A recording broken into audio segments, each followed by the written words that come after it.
Hello everyone, आप सबों का बहुत ज़्यादा स्वागत है। आज के दिन हमारा टॉपिक चल रहा है पाइथागोरस का प्रमेय या पाइथागोरस का सिद्धांत, जिसमें हमने पार्ट 1 और पार्ट 2 लेक्चर में हमने समझाया आपको थ्योरम्स, पाइथागोरस थ्योरम, और उसके बाद हमने ज्योमेट्री माध्य थ्योरम देखा हमने, और समकोण त्रिभुज की समरूपता प्रमेय देखा उसके अंदर, जो कि तीनों बहुत महत्वपूर्ण प्रमेय हैं।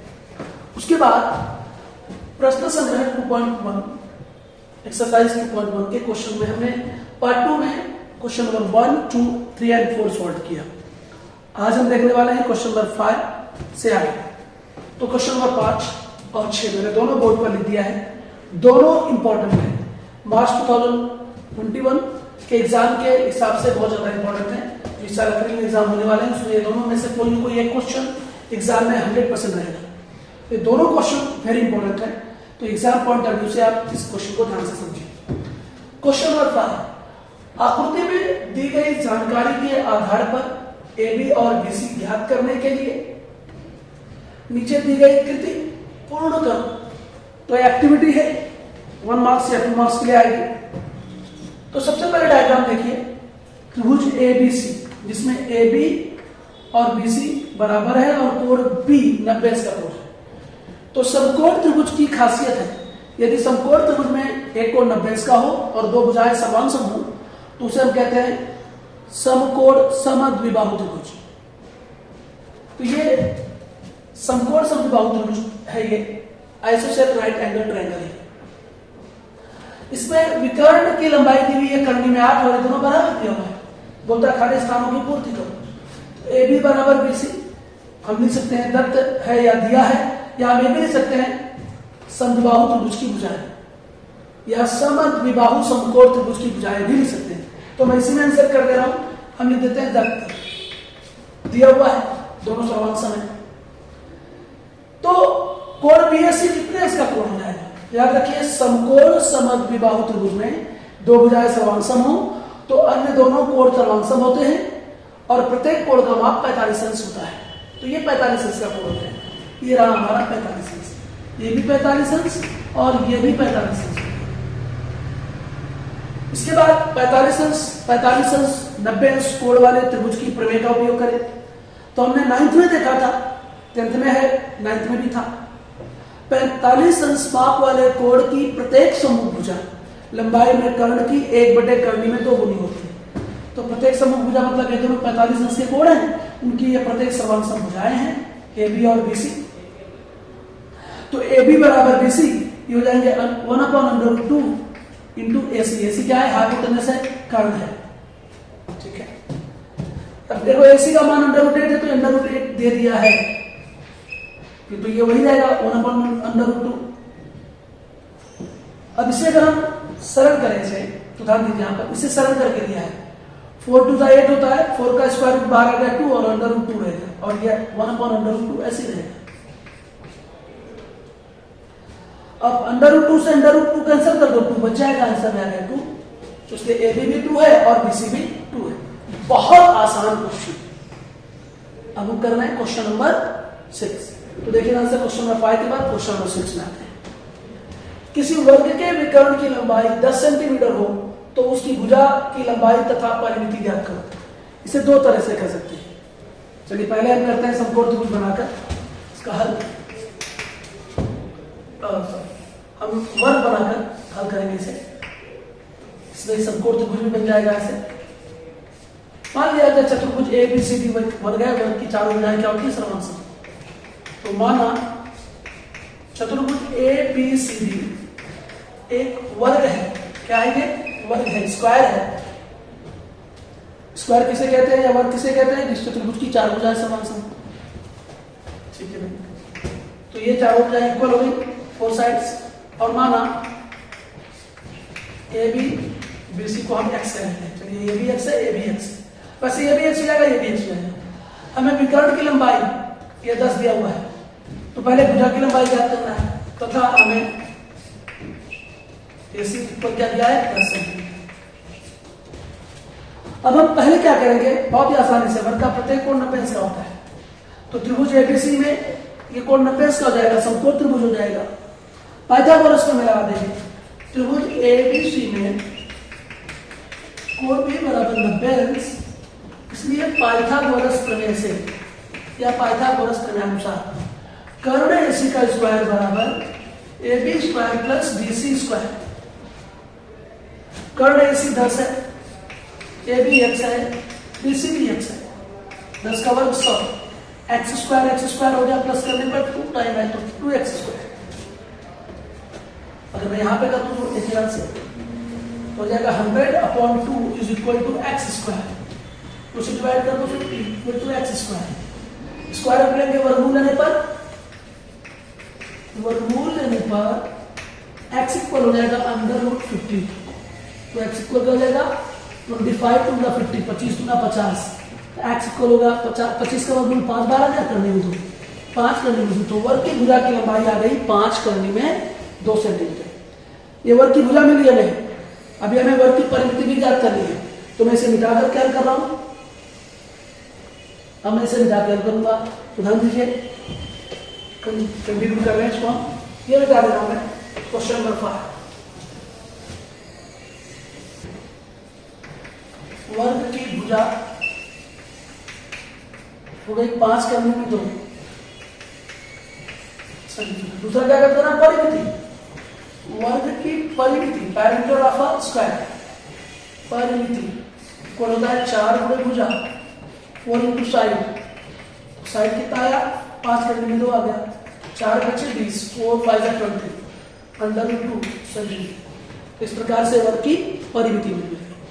हम इसे शॉर्टकट तरीके से भी कर सकते हैं, जैसे कि देखो या और करके हम कर रहे हैं। आपको वर्ग के विकर्ण की लंबाई दिया 10 सेंटीमीटर और वर्ग की भुजा ज्ञात करनी है, तो वर्ग के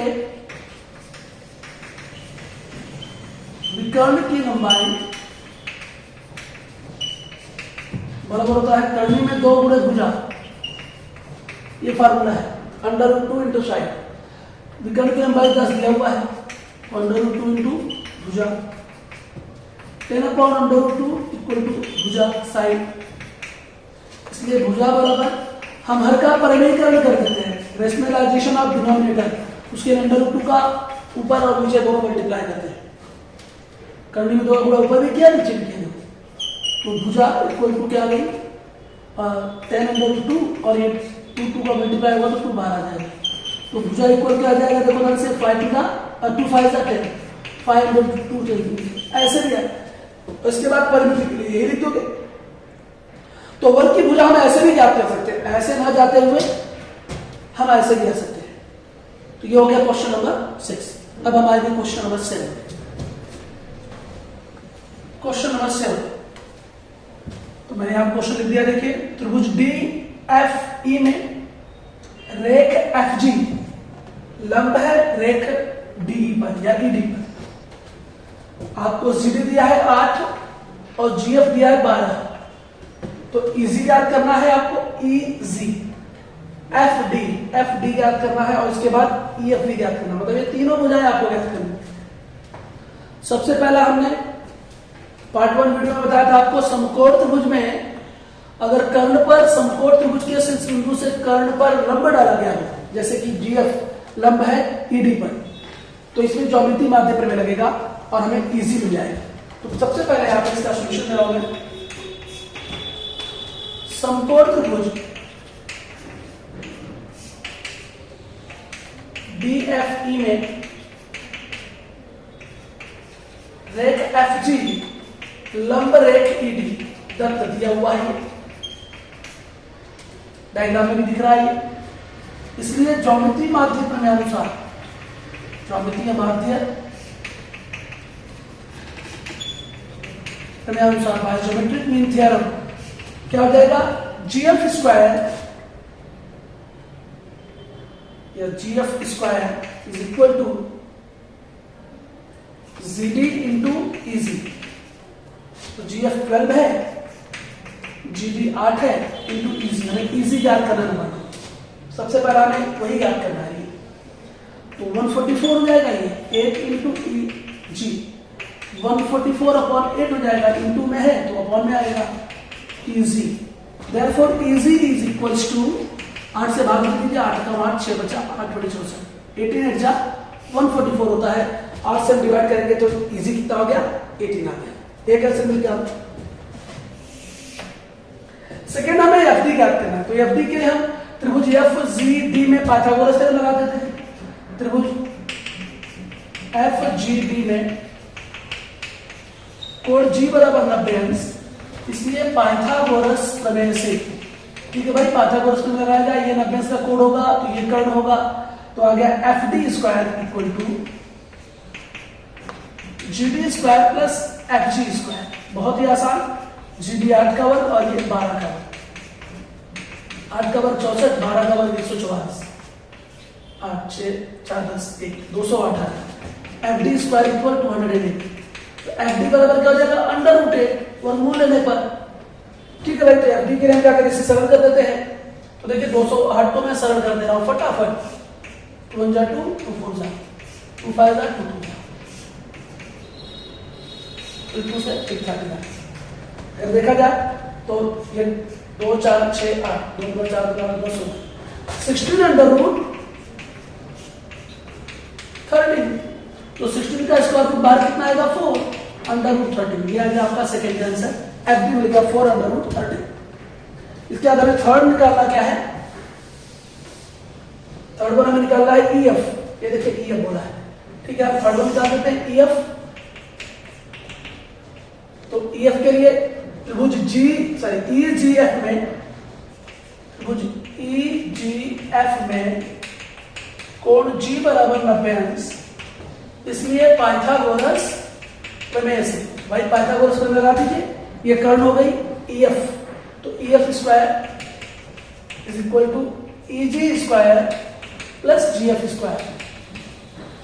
भाई इजी कितना निकला था हमारे यहाँ पे 18, 18 का स्क्वायर, और जी एफ क्या है 12, 18 का वर्ग 324 और 144, 8 469 हो गया ई एफ स्क्वायर। वर्गमूल लोगे तो ई एफ बराबर हो जाएगा अंडर रूट 468। अब ये अंडर रूट 468 को भी सरल कर लेते, चलो ऐसे ही मैंने 468, ये देखिए 2 2 जा 2 3 जा 2 4 जा 2 1 जा 2 1 जा 2 7 जा 3 6 3 3 जा 9 2 3 27 करें, फिर 3 3 फिर 13 देखो 3 जा 9 2 जा 18 2 जा 36। ई एफ इक्वल हो जाएगा 36 into under root 30। E F equals to 36 का स्क्वायर रूट 6 बार आ गया अंडर रूट 30। ये फट से आंसर आ गया आपका, ई एफ मिल गया 6 करने में 3। तो इस तरह से तीनों बातें मिल गई आपको, एफ डी भी मिल गया, ईजी भी मिल गया और ई एफ मिल गया। अब हम आगे क्वेश्चन नंबर 8 पर। नाउ क्वेश्चन नंबर 8 बहुत ही अच्छा क्वेश्चन है, इंपॉर्टेंट क्वेश्चन।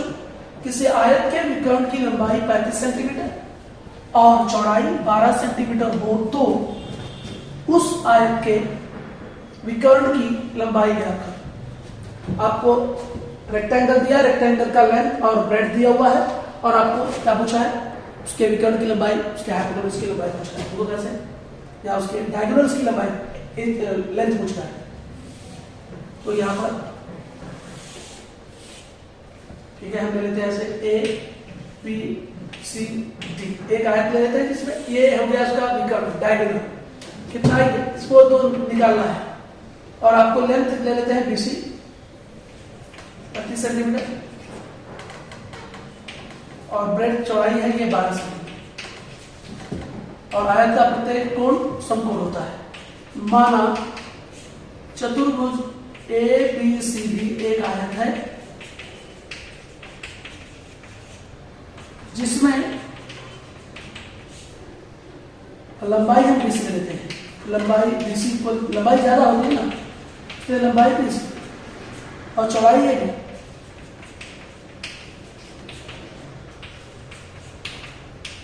12 सेंटीमीटर।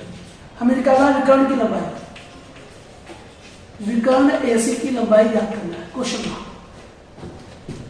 से करना क्या है, त्रिभुज एबीसी एक समकोण त्रिभुज दिख रहा है, पाइथागोरस में लगा देंगे। तो त्रिभुज एबीसी में कोण बी बराबर 90 अंश, इसलिए पाइथागोरस प्रमेय से, भाई पाइथागोरस प्रमेय लगा दें, तो विकर्ण AC का स्क्वायर बराबर AB का स्क्वायर प्लस BC का स्क्वायर। विकर्ण AC निकालना है। AB 12 ये चौड़ाई है और ये लंबाई है 35। तो 12 का वर्ग 144, 35 का वर्ग 1225। ऐड करेंगे इसको तो ये हो जाएगा 1369। वर्गमूल लेंगे तो AC बराबर हो जाएगा कितना, ये 37 सेंटीमीटर। इसका स्क्वायर रूट क्या आएगा, वर्गमूल कितना आएगा 37। इसलिए आयत के विकर्ण की लंबाई, आयत के विकर्ण की लंबाई 37 सेंटीमीटर है। ये कैंसर आ गया आपका, ये हो गया क्वेश्चन नंबर 8। हम इसी क्वेश्चन नंबर 8 को एक और तरीके से कर सकते हैं, फॉर्मूला मेथड से। मैं याद करके से यहां सॉल्व कर दे रहा हूं, दूसरा मेथड, सेकेंड मेथड। इसी क्वेश्चन को हम कैसे कर सकते हैं, ठीक है। हम ले लेते हैं क्या, आयत की लंबाई दिया हुआ है लेंथ 35 सेंटीमीटर, आयत की चौड़ाई यानी कि ब्रेड कितना दिया हुआ है, 12 सेंटीमीटर भी दिया हुआ है। तो लेंथ एंड ब्रेड दिया हुआ है, हमें क्या निकालना है, आयत के विकर्ण की लंबाई, डायगोनल निकालना है। तो हम कहेंगे क्या, आयत के विकर्ण की लंबाई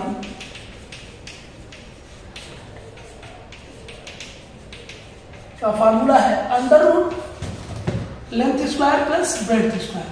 ये फार्मूला याद रखना होगा। तो अंडर रूट लेंथ कितनी है, 35 का स्क्वायर, और ये कितना है, 12 का स्क्वायर। 35 का स्क्वायर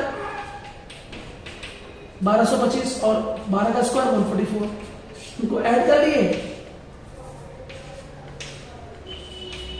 इसका स्क्वायर रूट लोगे तो 37 बार आ जाएगा और आपका आंसर हो जाएगा आयत की विकर्ण की लंबाई 37 सेंटीमीटर। तो एक ये तरीका है, दूसरा फार्मूले का तरीका है। अगर 3 मार्क्स के लिए पूछता है तो ऐसे जाइए, 2 मार्क्स में भी जा सकते हैं, 1 मार्क्स वाले में ऐसे भी जा सकते हैं। तो आयत के विकर्ण की लंबाई बराबर 37 सेंटीमीटर। सो दोस्तों, वीडियो ज्यादा लंबी ना बने, इसलिए 17 मिनट की वीडियो हो चुकी है, इसलिए हम यहाँ पे स्टॉप कर दिया है। क्वेश्चन नंबर 9 और 10 हम पार्ट 4 के लेक्चर में डाल देंगे, और उसके बाद हम, चूंकि इस साल एक्सरसाइज 2.2 कैंसिल हुआ है 2021 में, तो 2021 के लिए तो हम 2.2 नहीं बनाएंगे, लेकिन इसके बाद बनाते रहेंगे। तो ध्यान दीजिए, इसके बाद हम जाएंगे प्रकृति संग्रह में, और जो एग्जाम से रिलेटेड क्वेश्चन है वे सारे क्वेश्चन सॉल्व करेंगे मिसलेनियस एक्सरसाइज के। सो नेक्स्ट पार्ट के लिए ध्यान कीजिए। तब तक के लिए जिन्होंने वीडियोस को नहीं, चैनल को जिन्होंने सब्सक्राइब नहीं किया है, वो प्लीज सब्सक्राइब कर ले चैनल को, और अपना शेयर और कमेंट करते रहें। Thank you.